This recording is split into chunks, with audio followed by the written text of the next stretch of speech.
Good evening, everyone. Welcome, members, to this meeting of the Employment and Appeals Committee. Welcome to officers, external audit, and anyone listening via the online webcast. We have our Director for Finance, Kirsty Nutton, online this evening, so we may go online to speak to her if we need to. So we'll go to agenda item 1. Have we got any apologies? No apologies this evening, Chair. Thank you.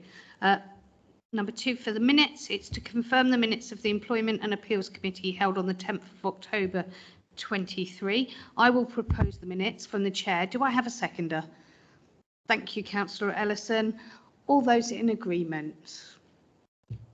Councillor Waller, you weren't here, were you, last meeting?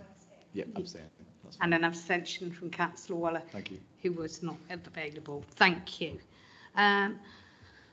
Agenda item number 3, declarations of interest. Do we have any declarations from anyone? Thank you. For any petitions, deputations and questions, David? None received this evening, Chair. Thank you. And any questions from members? None received also.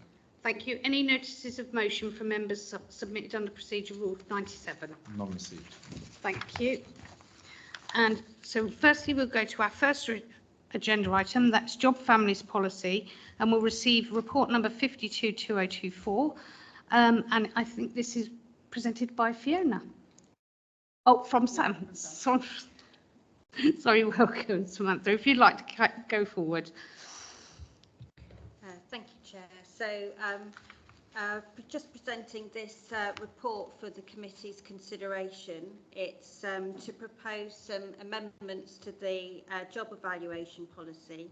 The main amendments are to reflect the fact that the council's introduced a scheme that enables a more effective way of matching jobs, so using a job family approach. So it's a much more streamlined way of conducting job evaluation.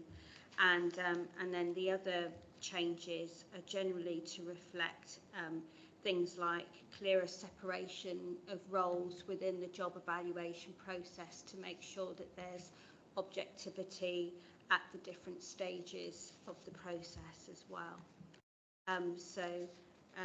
They're the main changes that are being proposed as part of this report. Thank you. Thank you very much. Councillors, I'll open this up for debate if anyone has any comments. Councillor Waller and then Councillor McRobb. Thank you. Of curiosity, in 2.2.7 it says an employee cannot appeal the grade of a new post till they've been in post for 6 months. This is the covering report, paragraph referenced.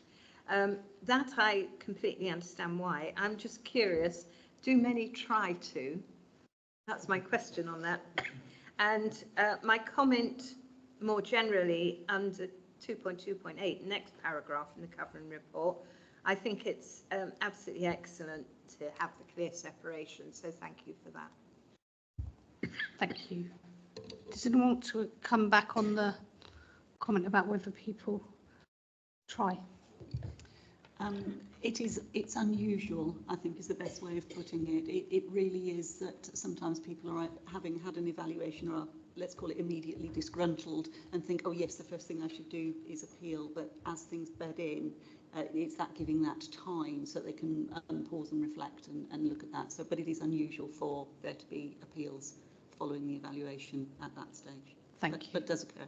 Thanure you happy with that, Councillor Waller? Yes, perfectly. Thank you. Councillor McRobb. Thank you, Chair. Yeah, I've got a couple of questions based on the detailed job evaluation policy itself. They're quite small things, but they just struck me as I was reading through. The first one is item 4 in the job evaluation policy, paragraph 4. Let me try and drill down a little bit closer. 4.1 specifically. It says evaluation is based on the job description. And I wondered what happens if an employee feels that their job description no longer reflects their actual duties and responsibilities. How do you deal with that? Yes, please do. So thank you. So you would have the employee and their manager agreeing what the job description is prior to the job evaluation process. Quite often it's looked at as part of the annual appraisal process. You might sort of review the document then. So before any job evaluation happens, there needs to be the agreement about what that job description says. Okay, thank you for that. I wondered if it might need to go to appeal, but that sounds like a much friendlier and lighter touch process. My second question is about the appeals process in section 6, grading appeals. And I noticed that at 6.6, it says there will be no further right of appeal. I wondered what happens in the circumstance that an employee appeals. The appeal is either dismissed or it's upheld, and then 6 months or a year later, they have further grounds for appeal. What would happen then? Does this policy not prevent that from happening?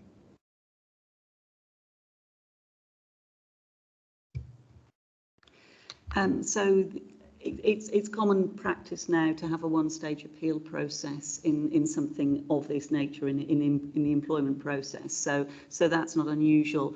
There is and you know that the degree of separation of having that appeal basically validates the appeal process.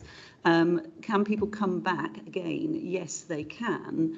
Obviously, in terms of the comments that Sam made about seeking to agree, there would need to be, I'm going to say, something substantive that was either seen as inaccurate, incorrectly reflected, omitted in order to do that, because it's not helpful for individuals to spend substantial amounts of time appealing jobs for grades which, having been through a robust process once and possibly twice, is unlikely to change. So it's not a never-ending circle, but there is obviously the right of appeal. Okay, thank you for that. I'd certainly agree with your comments about not wanting it to become never-ending. Can I take it then that what the policy means is that for a specific occasion of appeal, specific grounds, there will be no further rights of appeal? Yes. But say if a new manager took over and an employee had further new grounds, then that would count as a new appeal and it wouldn't be eliminated by this. It's more it's more likely to result in a review of the evaluation, and potentially if they'd be saying the evaluation was incorrect, and therefore you'd look at it in the context of whether you would look at the evaluation again rather than having a second appeal. Okay, thank you. Councillor Johnson. Yeah, thanks, Chair. I've read through section 2.2 on the proposed changes and the job evaluation policy, and I think the changes proposed are really sensible. I've operated similar sort of job evaluation schemes in larger corporates, and I understand the problem with job evaluations piling up, getting a backlog, and then appeals and all sorts of things which delay the process. So I think job families is an excellent idea. I think slimming down the appeal process is actually an excellent idea, just because I've seen the abuse of it. So I think this is all eminently sensible, so I'm very much in favour. Sorry, thank you. Councillor Waller. Thank you. I've got a few questions on the actual policy itself as opposed to the covering document. Mostly, I'm going to show my ignorance, but never mind. In paragraph 2.1, I was a bit surprised, knowing what an excellent job you do, Sam, that the Chief Executive, Chief Officer posts were determined by a job evaluation process supported by the LGA rather than East Midlands Councils. I wonder if you might want to comment on that. Thank you. So actually I did support the LGA in introducing that scheme for the senior management team. It's a choice for the council as to whether they look for that support from the LGA or from East Midlands Councils, and we would work jointly with the LGA as well. So so there's options for the council on that in supporting that scheme and those evaluations. Thank you, Sam. On 3.8, talks about career graded posts, and in my naivety, I thought most of our jobs were career related. So can we have some examples of what a specific career graded post would be, please?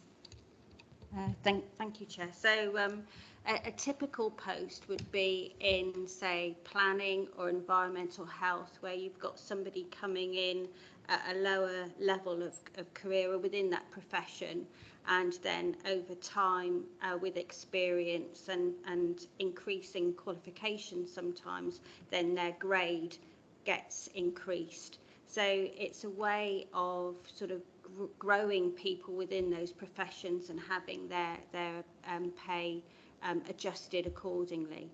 So it's quite useful in terms of recruitment and retention. It provides a career path within those sorts of professions, and those are sort of typical ones, I'd say. Thank you. Yes, Andrew is very sensible. No, I agree with you.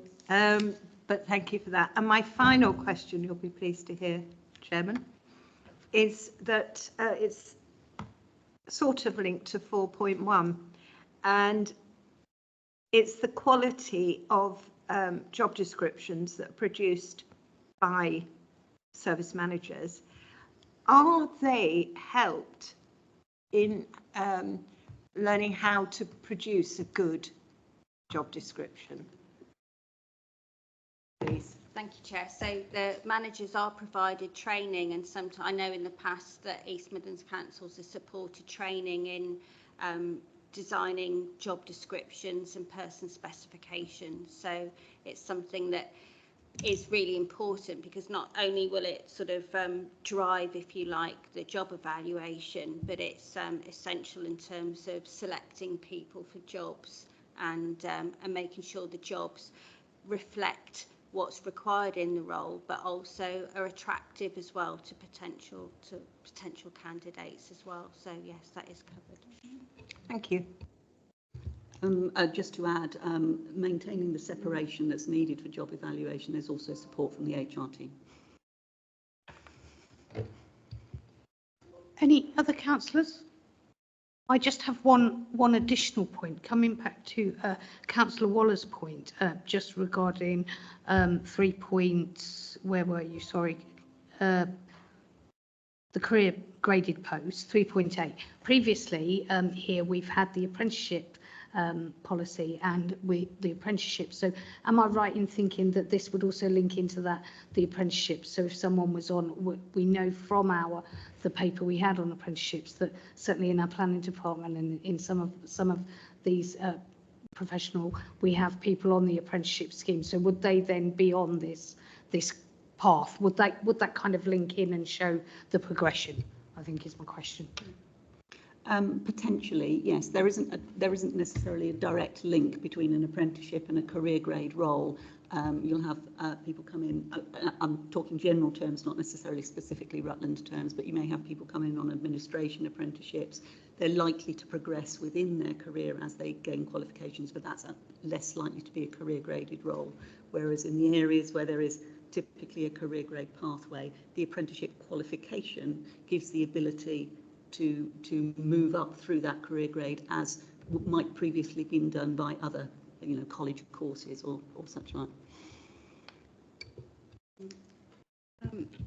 Chair, I wondered if it was the report that went to council previously with when we were talking about the pay policy statement, and the council approved an apprenticeship grading scheme as part of that. I think so.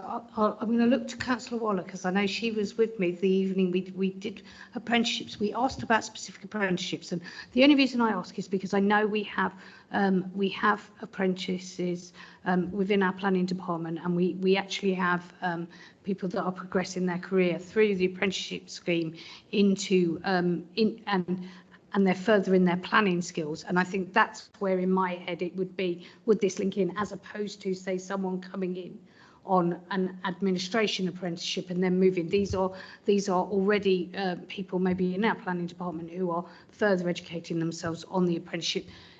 Do you remember, or am I I? do remember, yes, Chairman. I But- might be dreaming, that's why I'm thinking. No. But I think it depends where they're coming in for their apprenticeship, and indeed what apprenticeship scheme they're coming in for. And planners certainly would fit within this career grade. Those that we've had in IT, I'm not sure that they would.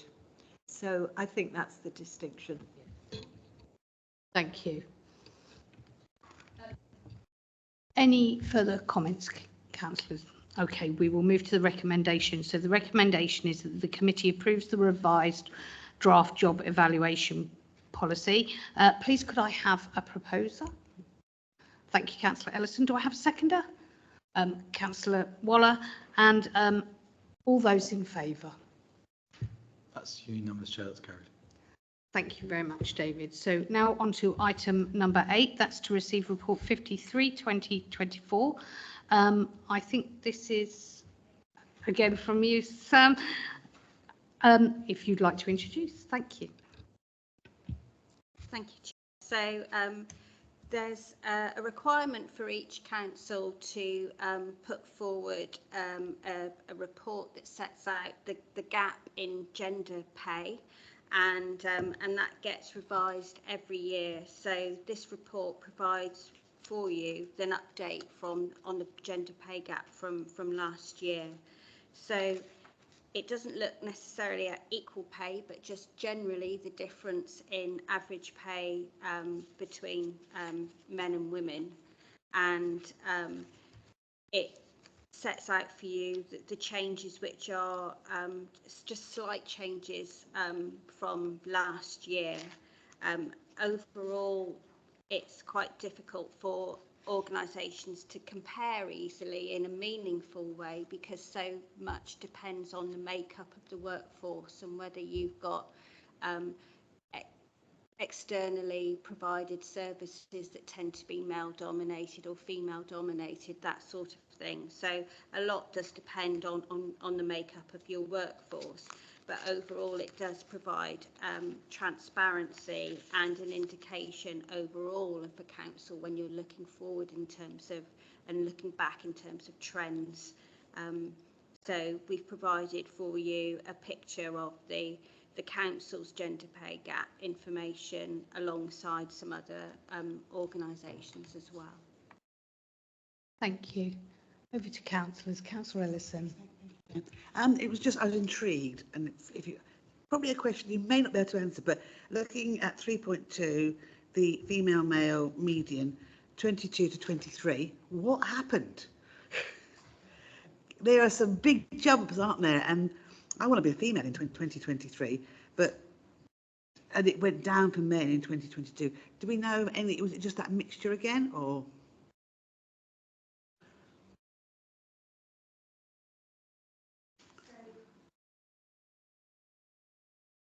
Sorry to... I think so, in an organisation the size of Rutland, where, sorry. Oh, sorry. Chair. So sometimes when an organisation is quite small, then small changes can make quite a big difference. So that can make a big change there. So if you see a bigger pattern, sometimes it's quite often when the organisation's smaller. So smaller changes of people leavers and new starters can make a difference that might appear bigger than otherwise. Councillor Waller. That was the period when we had new directors come in who were Male to female, wasn't it? yes, Yes. female, and their Yeah. predecessors had Were been male. male. So that does confirm that. Yeah, there was three male directors left and were replaced by female directors. Sorry, Councillor McRobb. I was going to offer another explanation for the jump, which is that was the year that inflation ran at 10%, if I'm not mistaken. And I don't know what the public sector pay award was that year, but it must have been an unusually large one. even though I'm sure pay declined in real terms. But I also wanted to make a general comment that looking at those gender differences, both median and mean, within about 30p, I think the authorities made really positive progress over the years that we've got in that table. I think that's something to be commended. Thank you, Councillor McRobb. Councillor Wise. I think the point about how much you contract out services is a point well made. We're a very small central staff. We contract out a lot of our services, but we don't have to quote what their gender pay gap is. And I do worry that in what we stipulate in those contracts about getting somewhere, reducing the gender pay gap in those contracts. I wonder if you had any comment on that.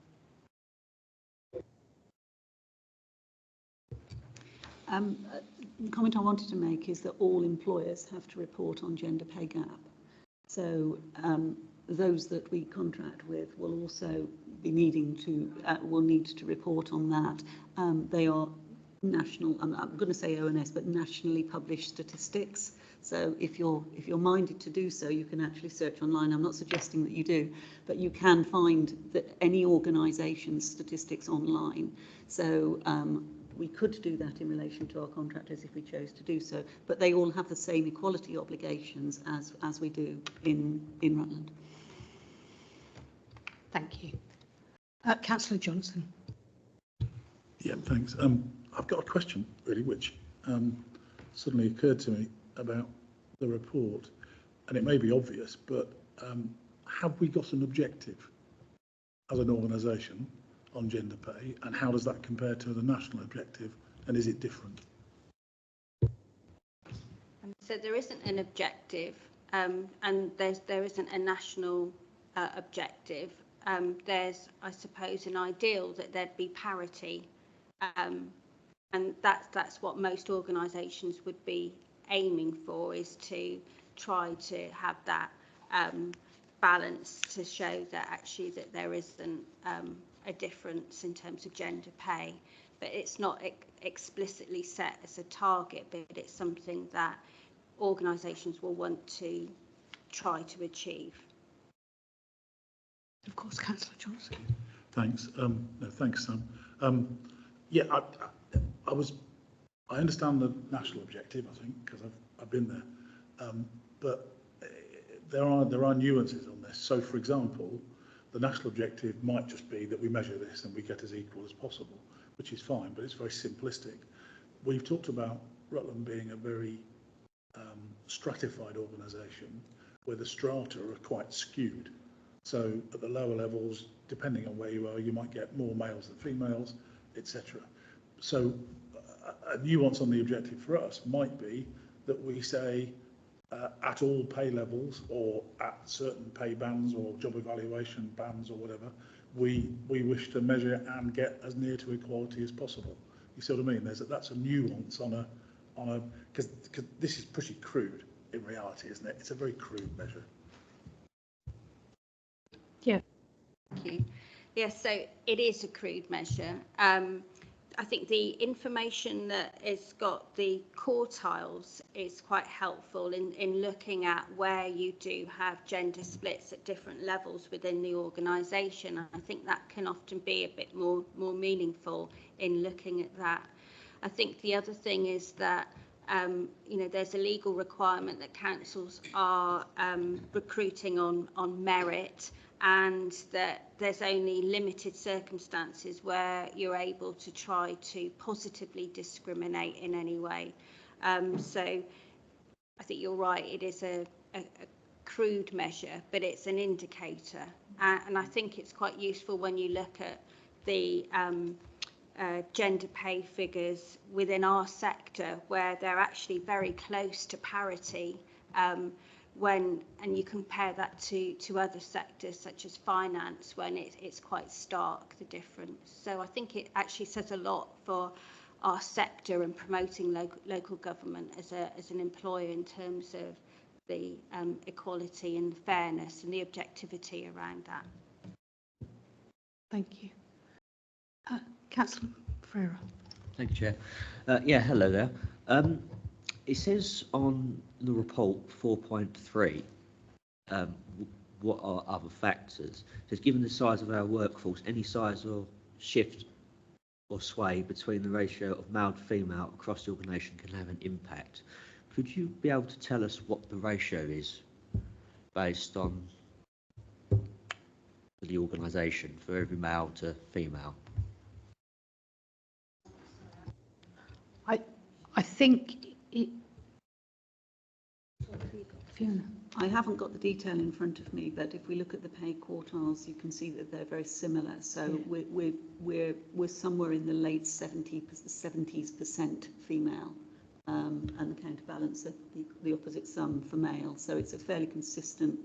I'm going to say late 70%, but I don't have the precise detail. I don't know. I'll come back to Councillor McRobb. I will say Councillor Ferreira and Councillor Waller will probably agree with me as we've sat on Councillor Waller certainly for longer myself on this committee, but there in Rutland it's always seemed to have been that we have more females than males. That's definitely a trend throughout the whole time I've been councillor, and I think Councillor Waller will agree. I think Councillor McRobb wanted to come back, and then Councillor Johnson. On that specific point, I think I may have an answer for you, Matthew. Yeah. I think on the very next page, there's a breakdown for 2023 of 25.5% male, 74.5% female. That's a universal ratio across the authority, isn't it? Right. Thank you very much, both of you. If I'd have flicked to the page, we'd have all. Councillor Waller. Thank you. You are right, Chairman. All the time I've been on the council, we've had more female than male staff. But part of that is because of our outsourcing. So we outsource our bin collecting, for example, which tends to be predominantly male. I can't think of anything else off the top of my head.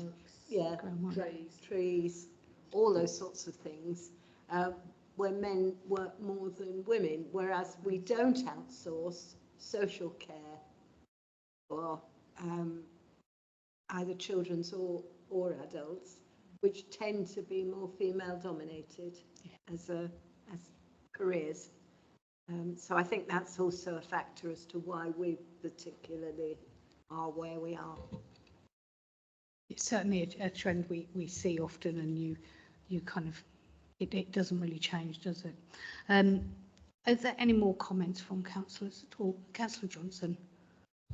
Just picking up the point that Councillor Wise made, actually. So in the private sector, if you deal with large retail customers, for example, they will want you to monitor your contractors' ratios, because they want traceability all the way back down the line. And I just wondered if that's normal in this sort of sector, if we should be doing it, if it's preferable to do it, because it does give you a clue in the way that you get the returns from the contractors. Thank you. I think Councillor Waller will come back, and then we may go across the table. I mean, it isn't the norm, but I think if we were to do that, I'd want to know why, what we wanted to achieve from it, and what it would make us do differently if it wasn't what we wanted it to be. And specific. Can I come back? Yeah. Okay. So so the council employs directly a number of people, which it's monitoring, but the council indirectly employs a lot more people, particularly in roads and all the other things we talked about in terms of contractors. And where I come from, serving the retail trade, the view would be that the contracting company is responsible for ensuring that their suppliers are fit the overall objective of the retailer. So they would expect you to manage your contracts and then manage your suppliers on that basis. Of course, Councillor Waller. Thank you. I think, though, that in local government we're in a different scenario, because what we want our contractors to do is empty the bins in a timely fashion and do it in a tidy fashion as well, for that matter.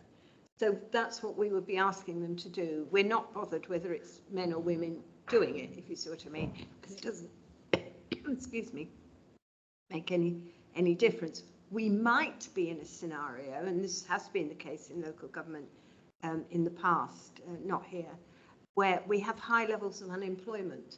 So one of the things we might be putting into a contract and measuring is how many apprenticeships were being offered, how many people locally were being employed. So we have a purpose for doing it, and that's what I meant when I said I wasn't sure why we would do it. But local government tends to only monitor things where it's expecting either something very specific or a change. I think rather than, because I think we'll go backwards and forwards on this, what I possibly suggest is that we take this offline. As those of us that have been here a while know, this comes up every year, this report. What I would suggest is that maybe this year we have a discussion, we speak to our officers. I would hate to give officers lots more work when they don't need to do it. So I suggest that we take this offline, and if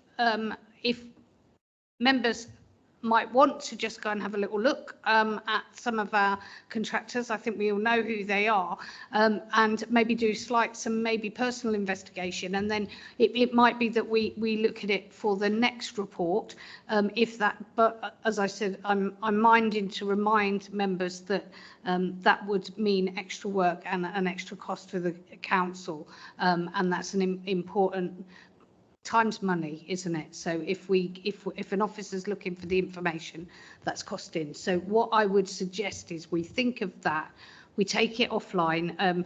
It's our leader and deputy leader, so you will have that discussion offline, and then we'll come back.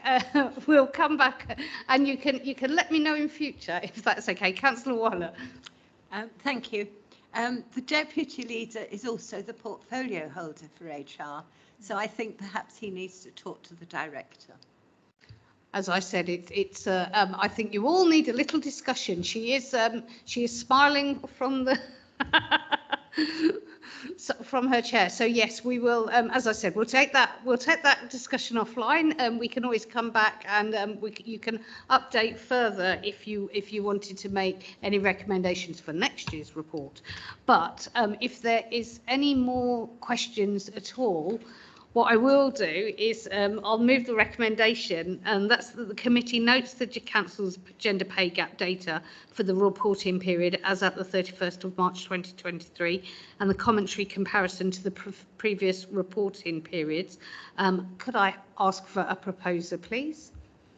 Councillor Waller, and could I have a seconder, please? Councillor Wise, and then if we all those in favour. Thank you, Chair. That's unanimous. Thank you very much. We now move on to item number 9. That's our umbrella leave policy. It's to receive report 54/2024. Again, this is Sam to introduce. Over to you, please, Sam. Thank you very much, Chair. So this report provides for you an update of a policy that pulls together all of the leave provisions that are available for employees of the council. It's been updated mainly to provide ways for line managers to have more empowerment in approving leave, for example, carry forward, where previously authorisation needed to go to head of service level. It also takes into account some practical aspects. So, for example, leave for donating blood can now be taken for blood donations that are off-site, where previously the leave was only provided if it was blood donations on work site. We've changed the policy to remove the provision for career breaks, because this was actually something that nobody had ever taken up in the whole time that the policy had been in place. and the other changes that have been made are to sort of reflect legal changes. So there's now provisions within employment law for people who haven't been able to take annual leave because of sickness or family leave reasons to have that carried forward. So we're reflecting that. And also there's now a new provision for carers leave. So employees, regardless of their length of service, are entitled to a week's unpaid leave for caring purposes. So that's also been reflected in this the draft report that's been put forward. Thank you. Sorry, it helps if I put my microphone on, doesn't it? Do you have any questions? Councillor Waller. Thank you. Not so much questions as comments, if I may, Chairman. When I read the covering report 2.2.2, and it said employees may carry forward up to 3 days annual leave with line manager's approval, I was slightly concerned. But when I went on and read the main document, and it's 2.8 in the main document, it became apparent that that wasn't the maximum. It was the maximum that a manager could ordinarily, but there could be special circumstances. And frequently in my working career in local government, I have amassed far more than 3 days that I wanted to carry forward because my bosses wouldn't let me take annual leave because of the exigencies of the service. So I'm glad that that's been, that is the case. So I just wanted to comment on that. I also want to comment on the removal of the career breaks. I'm not sure because nobody's taken it is a good enough reason for taking it out. I did actually take one job because it had career break in it as an option. I never took a career break, but I found it an attractive concept, and therefore as a recruitment measure, I wonder whether we should keep it in. Fiona. I've never taken a career break, but the entitlement and the facilities for women having children have changed quite significantly over the course of my career. The career breaks were originally introduced at a time when there were very limited options around maternity leave, but with the introduction of enhanced maternity leave, flexible working arrangements and such like, those sorts of opportunities have been more readily taken up by women with particularly with children coming forward. So it's one of those things. At the time it was little used, but I understand your attraction. I don't think anyone now would particularly see it as attraction. They're actually much more looking at what the opportunities are to remain in work in some way, shape or form, and those flexibilities have largely taken over. Thank you. I hadn't thought about it in terms of maternity leave because at the time where I worked, it wasn't limited to that. And in fact, my line manager, who was male, took a career break for reasons of his own. I never did work out why he wanted to, and came back afterwards. And he found it very useful. I totally get the maternity, paternity leave reasons for not including it. But if it's a genuine career break for anybody, as it was at the time when I was young, then I think it should stay as an attraction for somebody. If it is totally tied in with family commitments, then no, it isn't no longer necessary.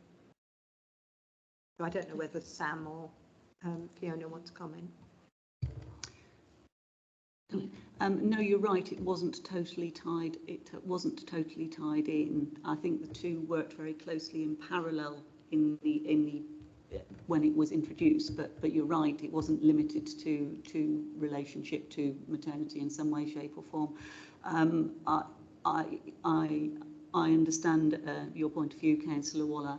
I think the recognition that it has not been used And to be perfectly honest, I've had that policy in a number of employers that I've worked in, and I don't think over the last 20 years I'm aware of anybody in any employ I've been in taking a career break. Doesn't mean it can't happen, but it's not something that's sort of at the forefront of sort of the flexible working arrangements that exist at present, not just related to families. I've got one question. Councillor Wise, do you want to come in on this exact point, or is it a different point?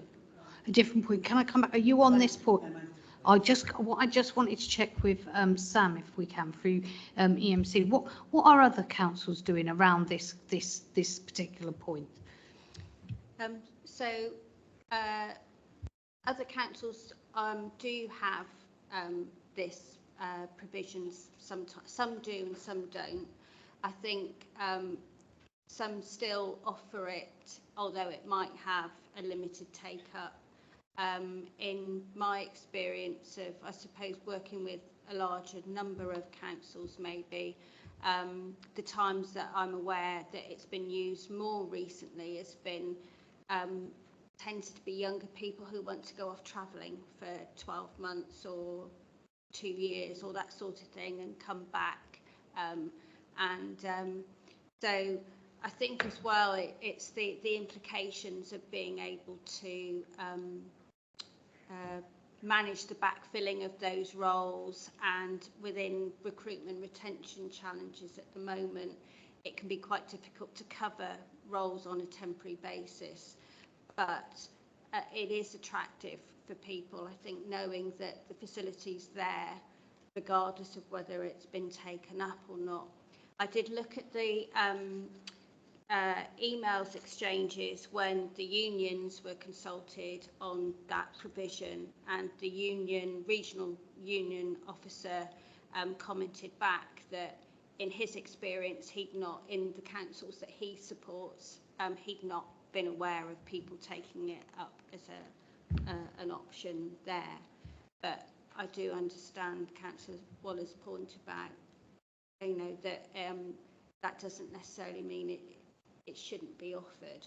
I think as well the council was, in reviewing the policy, looking to streamline as much as possible. A lot of HR policies tend to have lots of information in them and they can be quite onerous, so it might have been part of that as a rationale to streamline the policy, to focus in on the things that are more popular potentially. I have to say a comment from me and then I'll come back.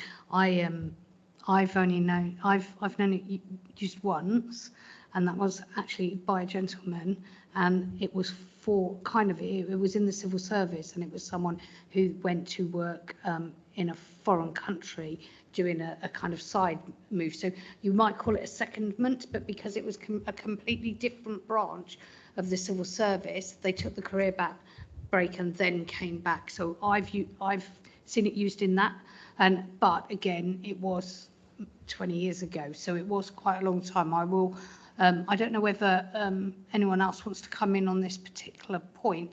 Councillor Wise, or I think Councillor Waller, do you want to come back, and then Councillor Wise? I would like to come back. Of course.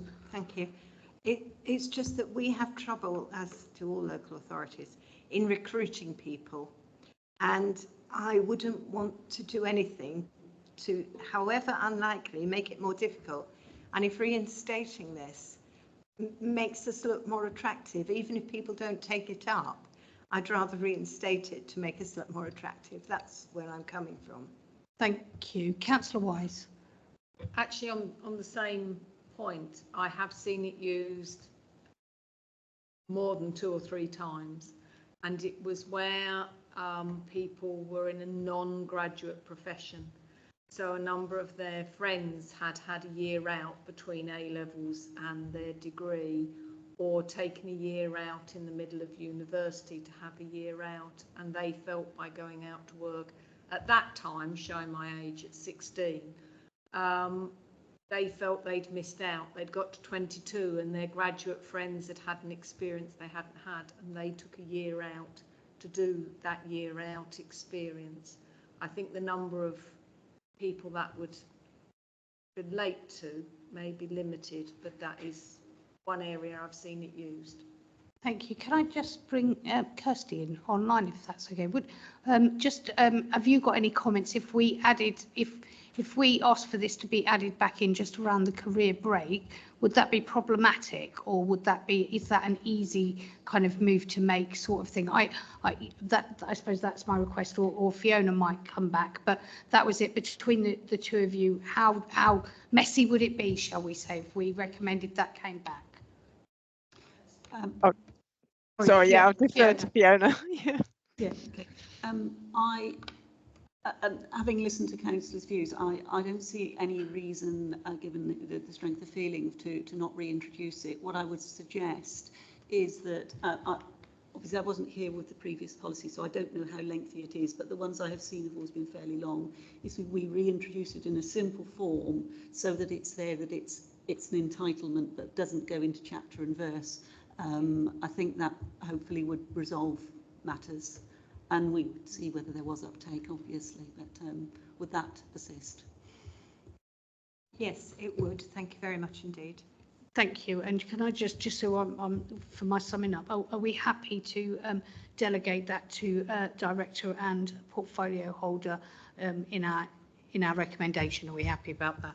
Excellent. So sorry, I think we'll move on, because we had Councillor Ellison, you wanted to come in on a separate point, and so did you, Councillor Wise. So if we, Councillor Ellison, on the separate point. Mine's just an observation and a question. Paid leave. So you get leave entitlement of about per annum.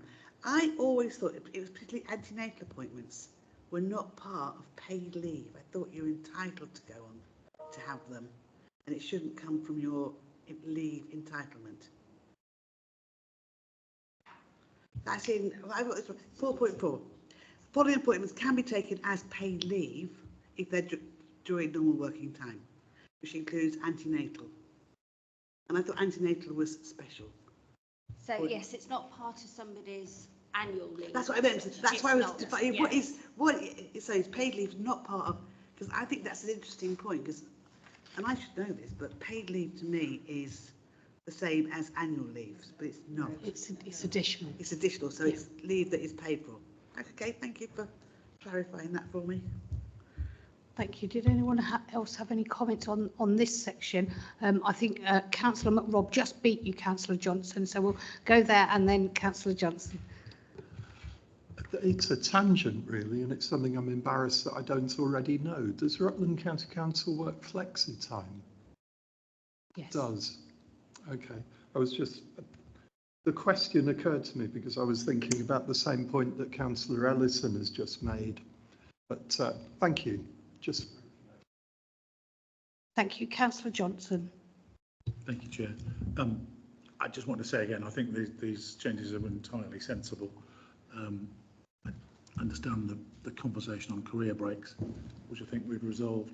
I think particularly the point about empowering line managers, making them responsible, and cutting out multiple signature routes is really important. I've done it several times, what you do is cut out time in the process, but you also make people more accountable and empower people, and it's by far the better thing. If you keep insisting on one authorisation after the other in a long chain, it just disempowers people and it demotivates them, and the first three, whatever it is, signatures are completely rubbish because they're just passing it on. So I think this is entirely sensible.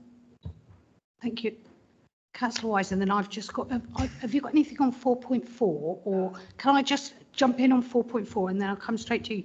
I just, in light of yesterday evening, and both of you don't know because this was at full council, we passed a motion regarding care experience being a specified thing, and I was just wondering, in at 4.4 we don't actually specifically talk about counselling, we talk about hospital appointments.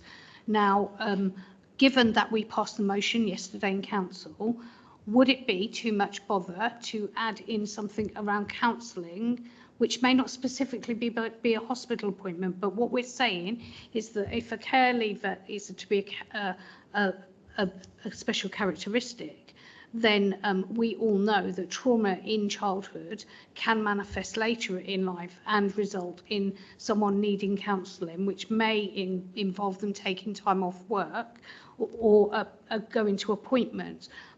Would it be helpful, do we think, to add that in maybe? I'm opening it up as well I'm just throwing it in line of what was passed last night, because it may not specifically be classed as a hospital appointment, i.e. they might be going to see an in-house counsellor, it might be a private counsellor, it might not necessarily be a hospital. I think Councillor Waller and Councillor Wise might come in on this as well.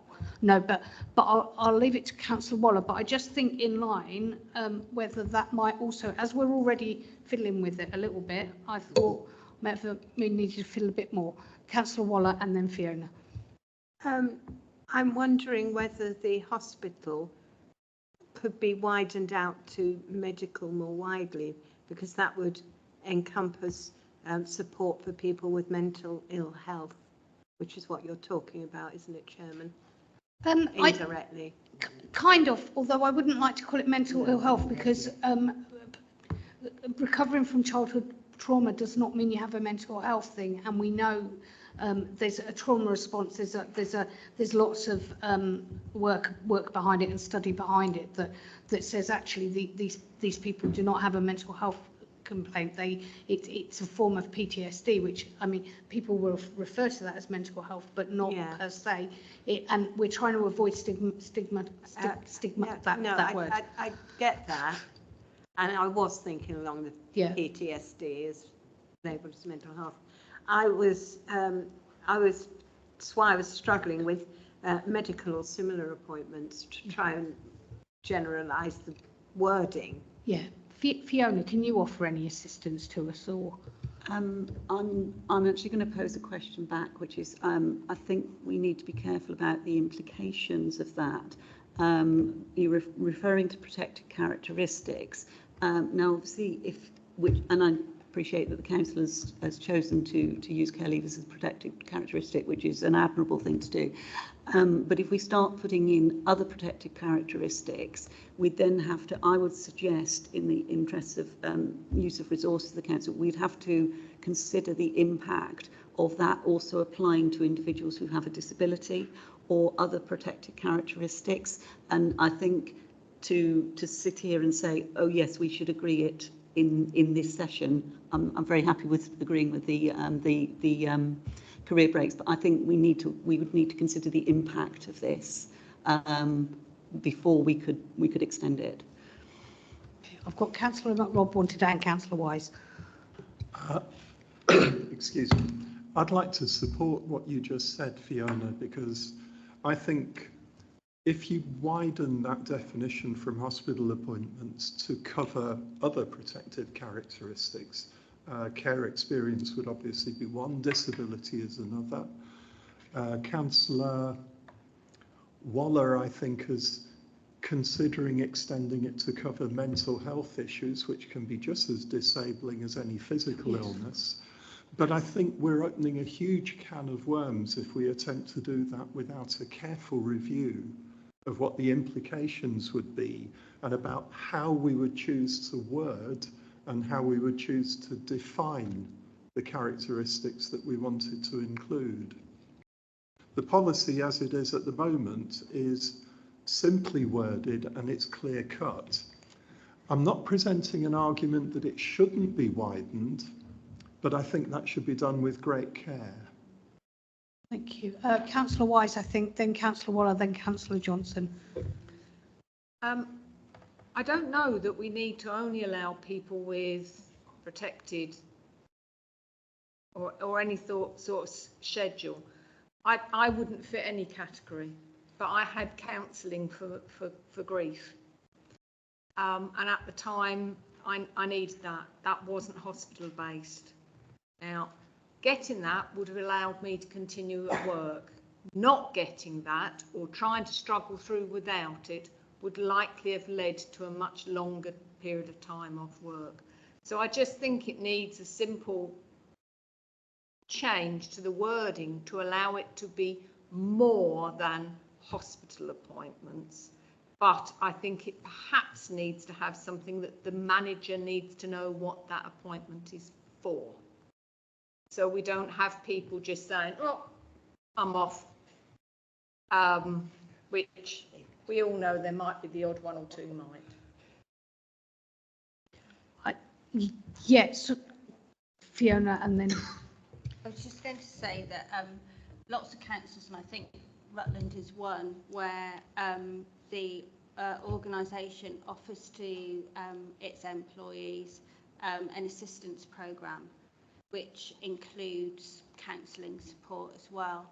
And it's quite usual that employees can access that as part of work time. Often as well, if somebody's needing support or they might be suffering with ill health, then there'd be a referral to occupational health that might recommend support in that sort of way. So it's quite normal that people would be able to access support and counselling through those types of services.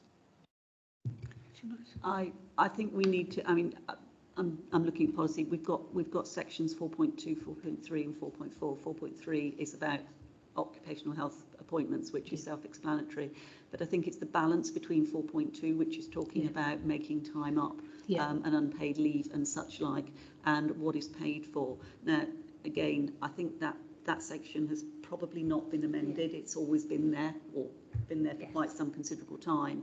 And I totally understand the suggestion of in relation to care leavers, but I think we need to look at the balance between 4.2 and 4.4 and come back to that to assess the impact. I think if councillors are minded, just around this specific point, I think, would it be possible for us to take it offline outside just around this and do some further work, obviously looking at the effect on the organisation and think, because I think and I completely get, and I completely certainly understand around disability and grief and things, but I think specifically as a council, yesterday we made a statement, and I think we need to have a discussion about how us making that a protected characteristic and how it works with our care leaver charter, that how those two come together. And certainly we will be having a little kind of look at some of our policies. So I think if we can take that offline, and certainly, as you say, it does look, the simple fact is that at 4.1, those are the ones that they should be taken outside of normal hours. Well, that may not be possible, and if someone's ability to work is deemed that they need an hour out, I don't know how we can penalise someone for something happening to them that's caused a kind of small crisis, such as grief or care experience. We're then saying, well, actually, you have to make the time up, but if you've put your back out, you don't. And I struggle there. That's where I struggle with, because and that's where I think it struggles with what we said last night and made our chart last night. So that's why I bring it up. I'm happy for us to take that offline. I think I'm happy that we could maybe approve that. We'll look for Andrew and Kirsty to maybe, if they think, and yourself, Fiona, if you feel that we could maybe do something around that to make it less clunky, or to just make that slightly fairer, then we could bring that section back. I don't know whether Councillor Johnson wants to come in, but Councillor Waller first. So, thank you. In the general terms, and the sort that Councillor Wise are talking about, it's being a caring employer, and that's what we want to be. So we need some wording that facilitates that. In terms of the care leaver being a protected characteristic, perhaps naively, but I assume that meant they were treated in the same way as any of the other protected characteristics in our terms, because it's for us. So the same as being disabled and so forth. Now, everybody here knows, though people watching online won't, that I have a sight disability, and I have always had reasonable adjustments made, and the reasonable adjustment included my annual trip to Moorfields, because I had to go and wouldn't have done if I didn't have the myriad complexities that is my site. And so anything that's associated like that with somebody who is a care leaver, I would have thought for us that the line manager would be in a position to be able to make the appropriate, reasonable adjustment, albeit with advice from HR and so on and so forth. That happens within an organisation. So I think it may be two slightly different things we're looking at. I think I'll let Councillor Johnson come in. Yeah, thank you, Chair. I've been waiting patiently.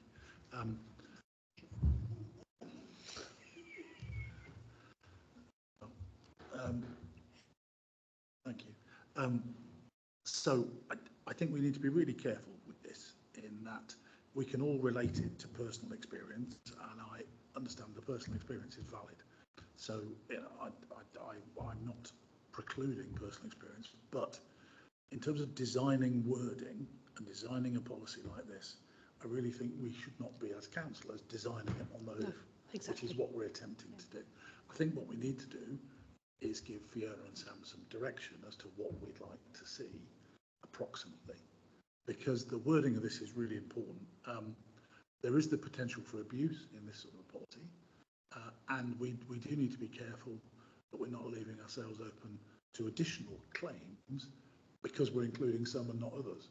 You know, so the wording is very important. Whilst I'm supportive of genuine reasons for absence, and I realise my experience isn't necessarily relevant, but 4.1 I find actually quite old-fashioned, and you know, I think there could be some different guidance around that. But what I don't know is how that would affect this organisation. So we've got to be really careful about personal opinion. I think we've got to give Fiona and Sam some guidance, but I think we need to respect the fact that from their professional point of view, they need to evaluate the implications of such a change. Yeah, I think certainly around this thing, I think the wording around the other section is fine, but I think on this section particularly, I think I'm minded from the chair to advise that we pass the policy if so wish, and that we ask for those discussions to go off and then come back at a later date. I think if they feel that they could be moved on somewhat, because like you, I find it a little bit out of time maybe, and as you say, it looks like it hasn't been updated, but I would like, as I said, my steer would be that we look at it. I completely agree with what you say, Councillor Waller, regarding the Equality Act, but what I would say is let's not forget that disabilities are specifically covered under the Equality Act. For our organisation, where care leavers are now a protected characteristic, they are not in law, and they are not covered under the Equality Act for that per se. So that is what I think we need to, as the committee, we need to be mindful of. That yesterday, or as a council, we made a decision last night that we would protect that as a characteristic. Actually, we have to have thought of that moving forward because it's not covered specifically under the Equality Act.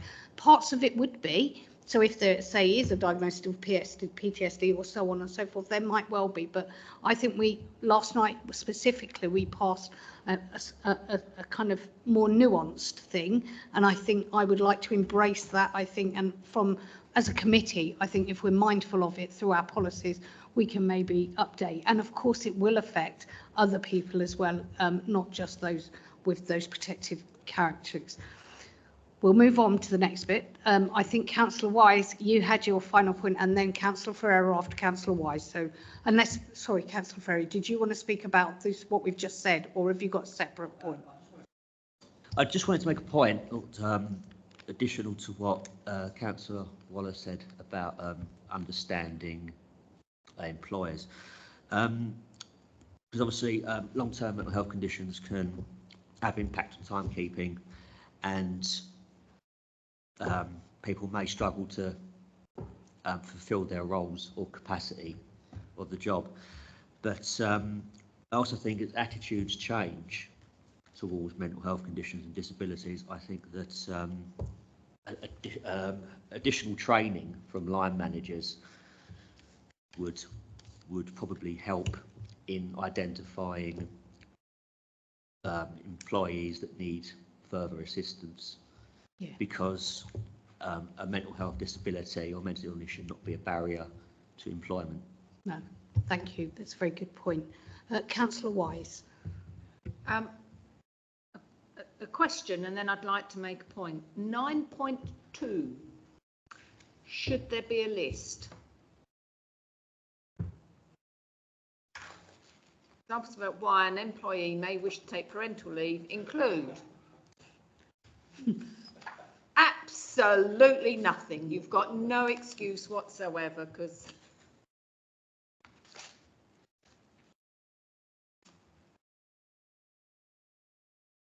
So I think that it's the, it might be an error in the Councillor document. Wise, sorry, can I get you to take your...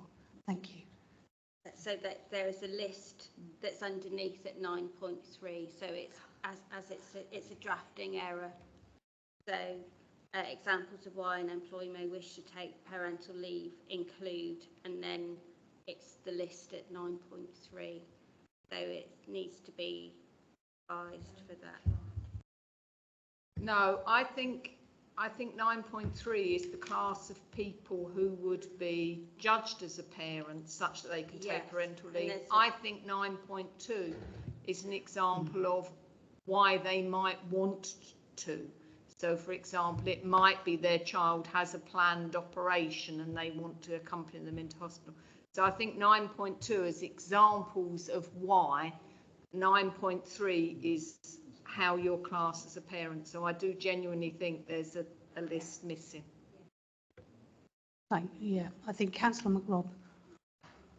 It's a very flippant point, and Councillor Wise has just shot me down anyway. I was just going to suggest that maybe the list is empty because nobody in their right mind would want to take this kind of leave. Thank you. You're right. I think I think there's a gap. So I think if we can look at that draft and then Councillor Wise, your point, your second point. You won't be surprised to know that I'm picking up on the carers leave. I have concern about having to give notice of needing carers leave.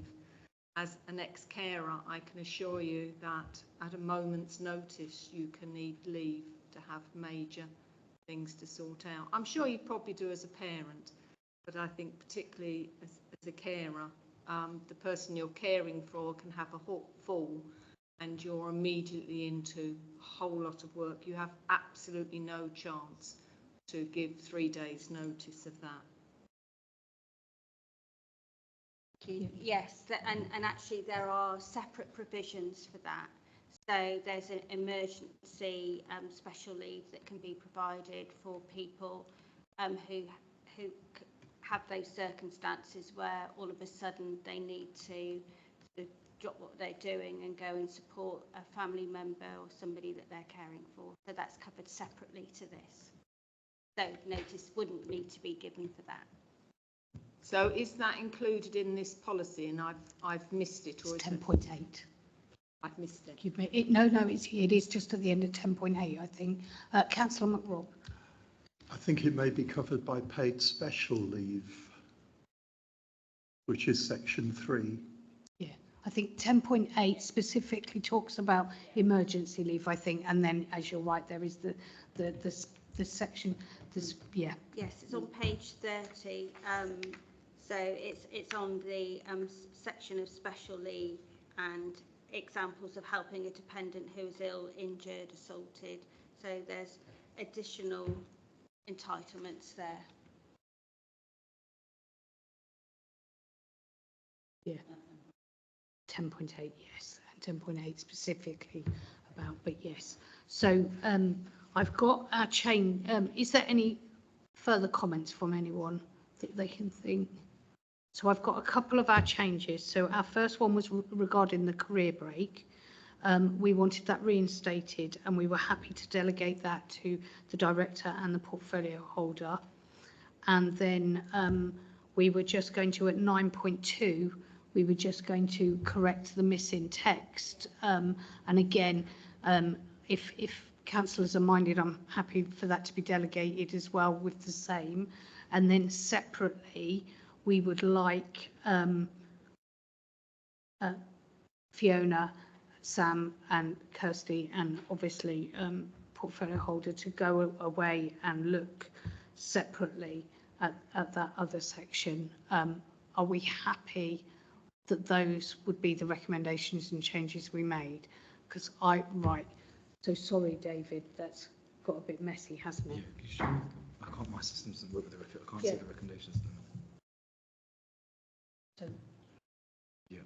So you're wanting to, you know, the wording around, is it 4.2 within the policy? yeah, so what we... So you're wanting to delegate the final wording for that by approval through you or through... No, we're happy to, there's the section on, I've lost it, sorry, career break. We would like the... Yeah, that's fine. That, so there was amendment at 2.2 in the main document. The provision for career breaks has been removed. We would like to approve the revised policy, but with the proviso that the section on career breaks is looked at, probably shortened, and and then reinstated into the policy. The section at 9.2 contains text missing, and we would like that again reinstated, please. And then we're happy to delegate that to the director, the head of HR and Organised Development. Sorry, your title's changed, I think, to confuse me. And also to our director and also to our portfolio holder, if everyone's happy. And then separately, the section at 4.1, 4.2, thank you, Councillor Ellison. We would like officers to take that offline and then to come back to us if they feel that that can be reworded and brought more up to date, and also figure more around the comments that have been made tonight about our So you're wanting for the wording to come back for approval by a committee instead of being dealt with? do we want 4. If you want to amend it, we're happy again for it to be delegated should we need to, and then that's fine. So we just need a proposer and a second. So if we can have, so I'll have Councillor Wallace happy to propose that, and Councillor Ellison is happy to second, and then all those in favour. That's unanimous, Chair. Thank So you. the new I'll give you recommendations. that. I'll Yeah, write that's fine. that down. I just can't get on the system at the minute. Yeah, no, I'll write that down specifically for you. So then we come to item 10, which is any other business, urgent business.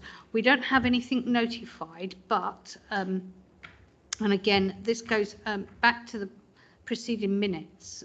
Council had, the committee in our meeting in October had asked for a report to come, and obviously there was correspondence with our retired head of HR.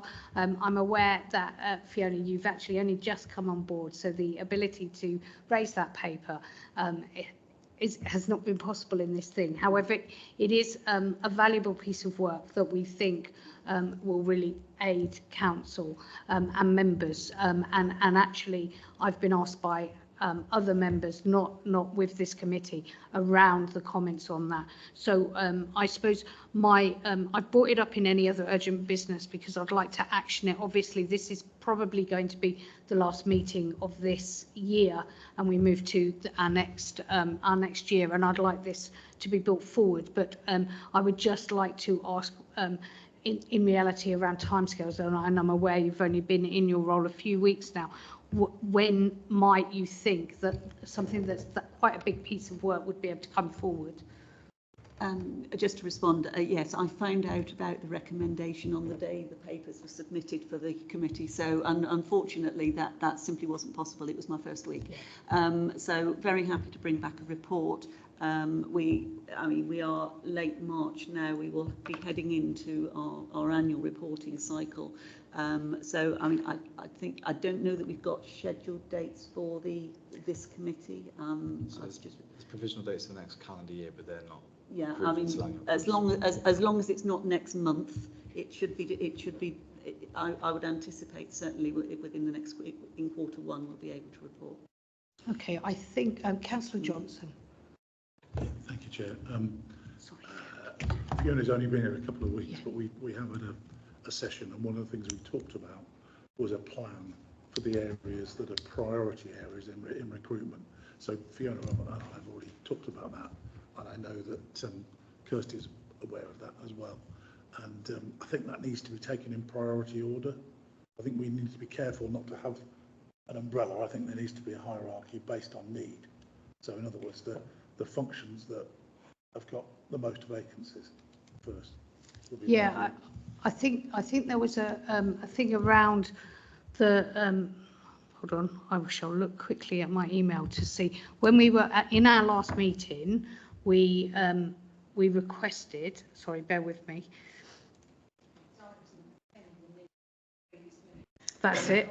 But there was, I had further correspondence with Carol where she went off after the meeting and then clarified some points with me. And so she clarified, she clarified that the paper capture, overall it's a picture of the workforce and how it changed over the last few years, specifically higher turnover, the evolving and changing recruitment challenges, changes to the candidate market, the ways of working, the influences, e.g. working at home. How has this been for us? And drilling down a bit more into specific parts of the business and a bit of context with the public sector, but also interesting to look at other sectors. And then we're looking at our separate departments. So we know post-COVID that some of our departments did put in some additional kind of areas where there was assistance. And I know we spoke about some enhancements around social care and stuff, and to encourage more people. So we were looking at what have we done, what was the impact, and what have we learned, and what do we see ahead, and how we tackle it.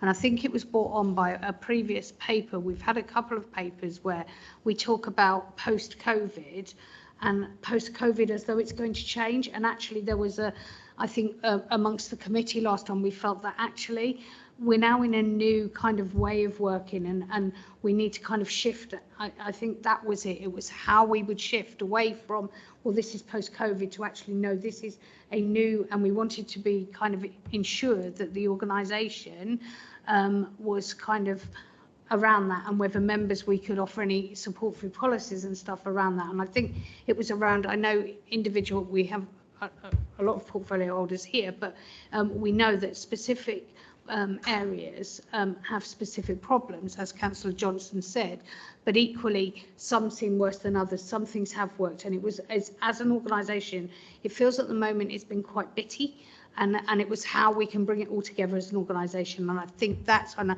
I'm getting nods, I think that was where our general debate was, and that's how why we wanted it. So that was the kind of the piece of work. I don't know whether Kirsty's nodded as well. I think you were here that meeting as well, but yeah. So I think that was kind of what we were aiming for. And but I appreciate Councillor Johnson. We don't want to reinvent the wheel or redo work, so to speak. Yeah, if you don't want me just talking, I think we need to leave Fiona and Kirsty defining the scope, coming back to us with the scope, because as you were talking there, the task was getting bigger and bigger and bigger, and we need to be careful to make it quite focused on the needs we currently have.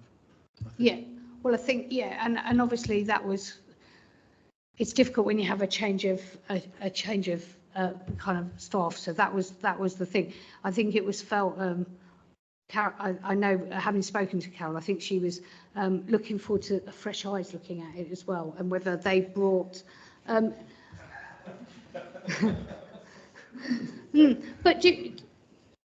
But fresh eyes bring fresh, fresh ideas, and you can see more clearly sometimes. And so I think that was helped. That might help. But I'm happy to take it offline. What I don't want is the work to be pushed. Obviously, it was October. We're now March. We don't want to to be pushed back to kind of next October, next March kind of thing. I think it was requested by the committee, and as chair, it would be remit of me to kind of just let it float away. Thank you. I completely understand. As I said, obviously I couldn't have done anything in October. From my perspective, you'll know from the corporate priorities, having a workforce strategy is one of the priorities, and clearly having the baseline data is an important part of that. So to me, the two things connect together. So it's entirely right that in developing the workforce strategy, we look at what is happening. What the data is telling us, and of course that's entirely appropriate that we come back to the committee in that way. Thank you very much. So we'll action that as a kind of action moving forward. Oh, sorry, Councillor McRaw. Sorry, not on that item, a separate item of other business, arguably not urgent. Bear with me. Are you allowed to take it? Yeah. It's my discretion. Go on then. It may not even be an item for this committee, I don't know, but it was a comment that came to me following the last meeting at which this committee enacted a piece of a motion, rather, that meant we're no longer responsible for appeals. And it just struck me the committee is now badly named. We've talked about old-fashioned language. We're no longer the Employment and Appeals Committee. No, we do still hold, I think we still hold social, do we not hold in our terms of reference, we still do social, some sort of social care appeals. I think there is a home to transport or something appeal we do. There is a specific appeal, I think, around, it's something to do with, Councillor Wally, you can help me.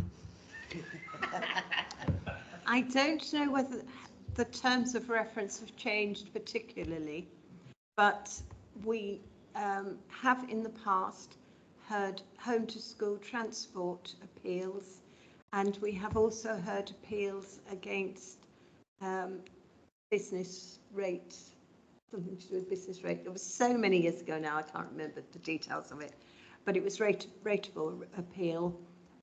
Clearly, we haven't got the same duties in terms of employment because we've taken them out through various policies. But I didn't think other appeals against council decisions had been removed. That's what I'm trying to say. I don't think so. Councillor Johnson and Councillor McRaw will come back. Point of information, it's covered in 9, because what we said we wouldn't look at were dismissal appeals. Yes. Specifically, so it was, so we are still covering some Okay, I withdraw the suggestion. That's okay. No, it's good to have a clarity as well. So yeah, we are still we're still responsible for some, although we've never heard one in my 5 years. So I take that as a positive thing. You've done. So other than that, if there's no further comments, I'm happy to close the meeting a lot earlier than last night at 8:22. Thank you very much, ladies and gentlemen. Thank you. Thank you, Kirsty, as well.